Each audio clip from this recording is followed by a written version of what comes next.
Subscribe to our channel by clicking the subscribe button. Click the bell button and enjoy the latest uploads from our channel. अस्सलाम वालेकुम नाज़रीन, आपको अपने channel में welcome कहती हूँ। शुरू करती हूँ अल्लाह के नाम से जो बड़ा ही मेहरबान और नहायत ही रहम करने वाला है।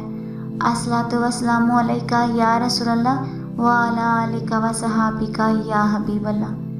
नाज़रीन, आज की इस वीडियो में मैं आपको ये बताऊंगी कि बैतुल्लाह शरीफ को अतीक क्यों कहते हैं। तो वीडियो का आगाज़ करते हैं। नाज़रीन, बैतुल्लाह शरीफ को अतीक किस लिए कहते हैं कि अल्लाह ने इसे ज़मीन से 2000 साल पहले पैदा फरमाया और इसको जालिम और जाबर लोगों के कब्ज़े से आज़ाद रखा और इस पर किसी जालिम और जाबर को मुसल्लत ना किया, बल्कि जिसने भी बुरा इरादा किया वो हलाक हो गया। हज़रत सैयदना अबू बकर वास्ती अलैहि रहमतुल्लाह कवि फरमाते हैं कि इसको अतीक कहने की वजह ये भी है कि जिसने भी इसका तवाफ़ किया वो जहन्नम से आज़ाद हो गया। अमीरुल मोमिनीन हज़रत सैयदना अबू बकर सदीक रज़ी अल्लाह ताला अन्हो को भी अतीक कहा जाता है।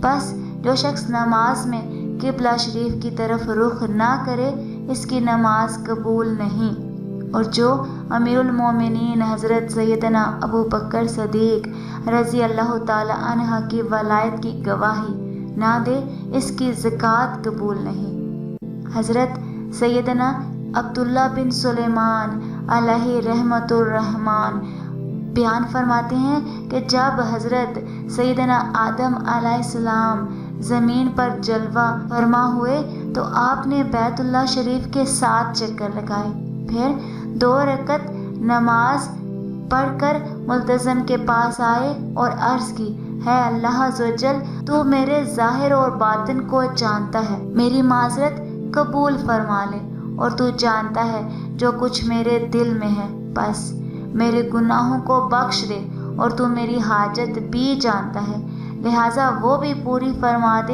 है अल्लाह अज़्ज़वजल, मैं तुझसे ऐसे ईमान और यकीन सादक का सवाल करता हूँ जो मेरे दिल में बस जाए, यहाँ तक कि मैं यकीन कर लूँ कि मुझे वही तकलीफ़ पहुँच सकती है जो तूने मेरे लिए लिख दी है, और इस पर राज़ी रहने का सवाल करता हूँ जिसका तूने मेरे बारे में फ़ैसला फरमा दिया है। तो अल्लाह अज़्ज़वजल ने वही फरमाई, है आदम अलैहिस्सलाम, मैंने तेरी तमाम दुआएं कबूल फरमाई और तेरी औलाद में से जो शख्स भी दुआ करेगा मैं उसके गम व अलम और तंगी दूर कर दूंगा, उसके दिल से फ़क्र का गम निकाल कर उसे बेनियाज कर दूंगा और उसे वहाँ से रिस्क दूंगा जहाँ उसे गुमान भी ना होगा, और दुनिया उसके पास ज़लील होकर आएगी अगरचे वो इसकी ख्वाहिश ना रखता हो।